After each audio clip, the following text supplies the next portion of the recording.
यहाँ आपको बताएंगे पाक फौज रंग, नस्ल या मजहब की तफरीक के बगैर हर मुश्किल में पाकिस्तान के अवाम की शाना बशाना खड़ी है। फील्ड मार्शल सैयद आसिम मुनीर ने सैलाब मुतासरा इलाके सियालकोट, शकरगढ़, नारोवाल और करतारपुर का दौरा किया। फील्ड मार्शल ने सिख कम्युनिटी को उनके तमाम इबादत गाहों की जल्द मुकम्मल बहाली की यकीन दहानी करवाई। सिख कम्युनिटी ने सैलाब मुतासरा दरबार साहब करतारपुर में बर वक्त इमदादी कार्रवाइयों पर फील्ड मार्शल आसिम मुनीर को खराज तहसीन पेश किया।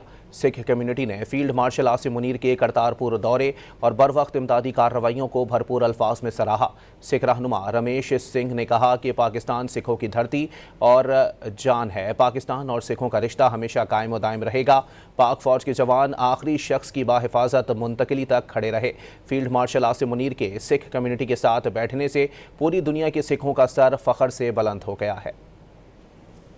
पाकिस्तान साड़ी धरती है, ये पाकिस्तान साड़ी जित जान है कि मैं अपनी सिविल एजुकेशन का इतना धन्यवाद करता and they were standing with us like an iron and likewise साड़ी जी पाक फौज के जवान ने मेजर साहब उदों तक नहीं गए जब तक कि आखिरी छड़ा जो उत्तों रेस्क्यू नहीं छाने। पाकिस्तान जोड़ा है उदा सिख का रिश्ता नौ ते मास का रिश्ता और इंशाल्लाह रिश्ता हमेशा कायम रहेगा, कायम दायम रहेगा। अज थोड़ा सिख कौम के नाल बैठना दुनिया भर का सिख अज उदा सिर जोड़ा है फखर नाल उच्चा होया।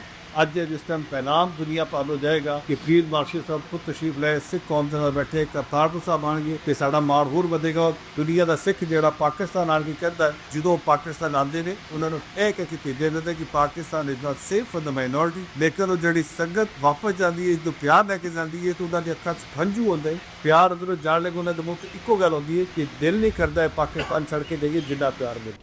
पाक फौज रंग, नस्ल या मजहब की तफरीक के बगैर हर मुश्किल में पाकिस्तान के अवाम की शाना बशाना खड़ी है। फील्ड मार्शल सैयद आसिम मुनीर ने सैलाब मुतासरा इलाके सियालकोट, शकरगढ़, नारोवाल और करतारपुर का दौरा किया। फील्ड मार्शल ने सिख कम्युनिटी को उनके तमाम इबादत गाहों को जल्द मुकम्मल बहाली की यकीन दहानी करवाई।